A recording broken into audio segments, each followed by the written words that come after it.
Your art is not a hobby, it's your calling. Now, before I get into this video, I'll share really quickly about the transition that's happened on this channel in case you have been watching. If not, cool, we can just skip ahead about a minute or so. This channel was previously about men's work and spiritual development for men and masculinity. That's shifted for me. It shifted for me quite a while ago, and I've just been working through what I actually wanted to use my time and effort for. And this new approach is really about the convergence between spiritual work and living your life as an artist. This is much more resonant for me, and this is very true of my own story. And a lot of the underlying spiritual practices or themes, yeah, you can apply that to men's work, and you can also apply that to your art. So if you came here and you're not an artist originally, that's okay. You're free to go, obviously. But for those of you who are creative and artistic, I hope you'll dive in and follow along. I made a new video, and it's basically like a thesis, a little short intro video to this new direction. So the Elemental Man is changing to Art and Void. And of course, I could have just, killed this channel and started a new one, but I didn't really want to do that. It's still me, and it's my evolution. And maybe I'll delete those old videos at some point. But for now, moving forward, that's what you're going to be getting out of these videos, really about how to live your most authentic life as a successful artist and the things that come up with that. And a lot of these things that we have to deal with are spiritual and personal work. And I'll start to get into that in this video. So let's just jump in and start talking about this idea of your art not really just being a hobby, but your calling. And this is actually the opposite of what I was basically taught growing up. Even though my parents were very creative and super supportive of me being artistic, they bought me my first keyboard when I was 14, had a sequencer in there, and I started playing shows and touring even at that age. So I've been very blessed to have parents who were creative themselves and loved seeing me create. Even when I was doing some like crazy shit. I mean, I can't believe some of the songs that I was writing and singing, and they were just like supportive of me. Like, it's wild. They're awesome.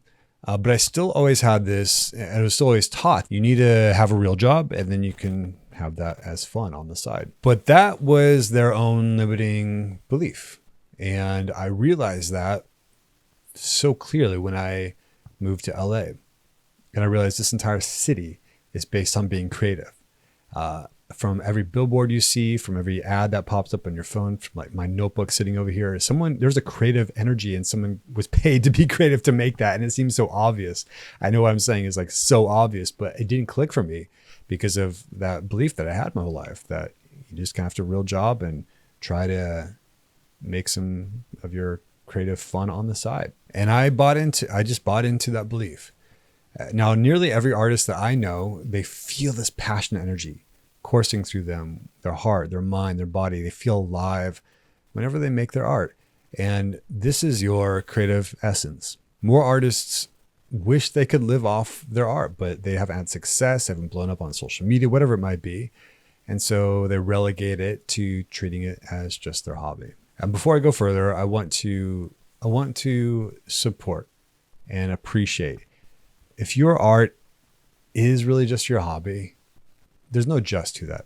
If you have no interest in turning it into a way to live, that's more than okay. That's beautiful. If you love what you do for work and this is just additive to your life, it's an extra element of your life, then that's beautiful. Or if you just love to go home after a long work week and retreat into your artistry and look at what you made and it feels great, more power to you. That spirit actually can be one that's free of the ego that I believe a lot of us artists need to employ. When you just simply make the art for the joy of making your art, and you are that audience of one. That's most important.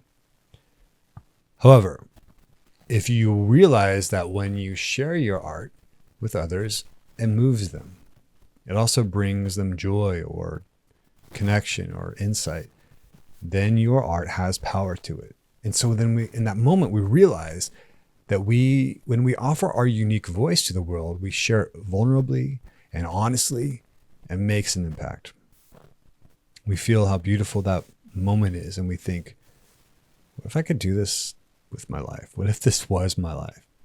That would be fucking amazing, right? And that's why I say this is your calling. I know I don't actually need to say this, but I'm going to. Your calling is not to be in a miserable job and just find a little bit of time for what deeply ignites your soul. But the harsh reality is this: we have a very simple problem quite often. I don't have time to dedicate my life to becoming a successful artist because I don't make money from it. Or maybe I don't even want to make money from it. Let's put a pin in that idea of not wanting to make money from your art. That's going to need to be a separate message at a different time that deals with a relationship to money. And a lot of us artists have a terrible relationship to money. We're going to wait on that for now, for another time. Let's focus on this idea of time and energy and the limited resource that is. You have 7 days a week. You have your obligations, just like the rest of us do. Yet, when you come to like your New Year's resolutions or you see an inspiring movie, you're like, oh my gosh, why have I been slacking? Why haven't I done this thing? And as I'm speaking this, you already know there's something in your mind that's like, that's the thing that I've been wanting to make for so long. Why I put on my to-do list, I put on my New Year's resolution. Whenever I see like something in the realm of what I want to do, I just get inspired and excited. But this is the issue. You're treating your art as though it is your hobby and not as your career. In matters of utmost importance, distractions and excuses dissolve. We've all had this experience, I'm sure. And sometimes it's a negative experience. Like for me, I had a family issue that blew up my life years ago. And all the stuff that I thought was distractions, like they just ceased to exist. This was priority number one. And that's all that mattered. All my energy, all my focus and devotion was on this. It can also happen in the positive when I get really fired up about an idea or a project.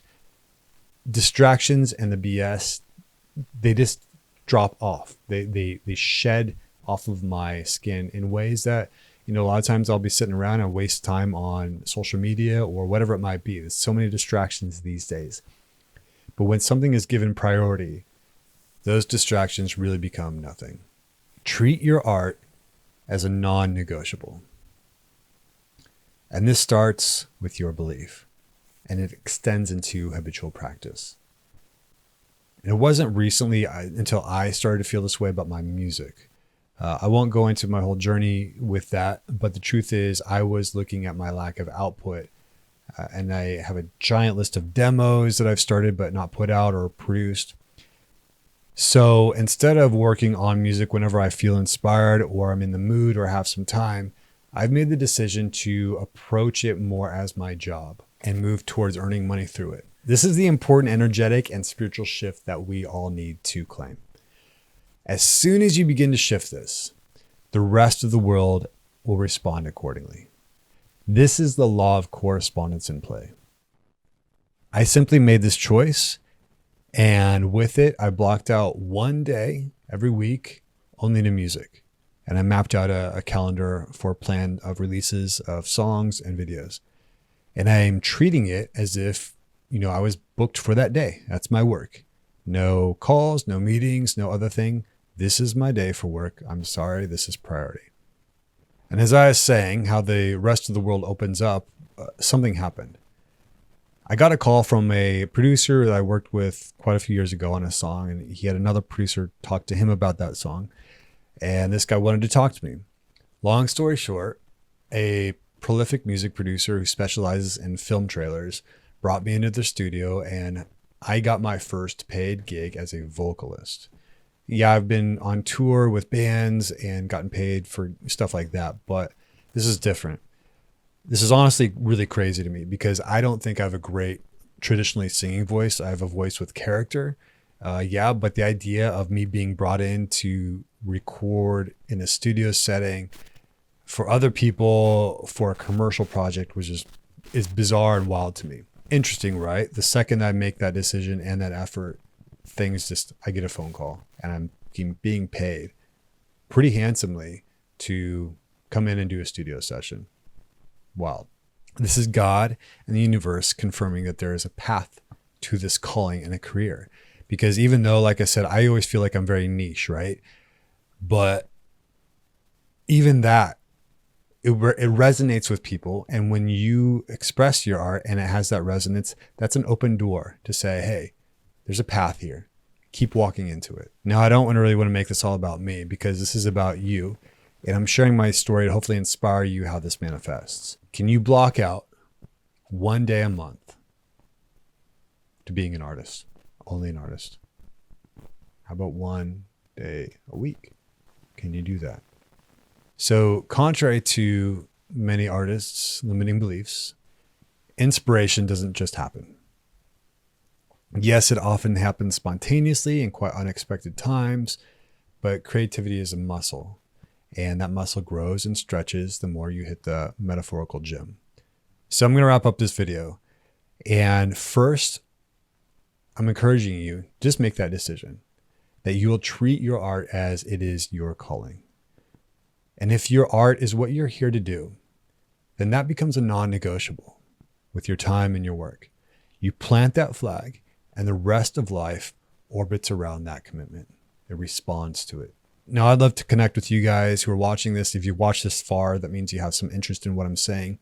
So would you leave a comment? Share with me, claim it, what it is you're working on and what you're going to do, what you will commit towards. And honestly, before I go, the idea that art is merely a hobby is honestly a really ridiculous notion, especially in this day and age. There are so many options available to the independent artist to find their specific audience and to be financially supported by them. And there's just wide open opportunities right now. I'm not going to really go into all of those things right now because I want to keep these videos somewhat concise. But I'll be sharing some of my thoughts and guidance on those things and those opportunities moving forward. So if you got anything out of this video, please like and subscribe to the channel. I have so much more in the pipeline. I'm really excited about this. As I was just saying, there's always going to be the how-to stuff, but I always want to build on the foundation and the principles, because the principles are what carry through in every situation that we're in. So this is really this principle of claiming this calling in your life and then moving towards it and see what happens. See what opportunities open up for you. I'd love to hear about it. So thank you again for watching. This is Art and Void. Illuminate your soul. Elevate your art.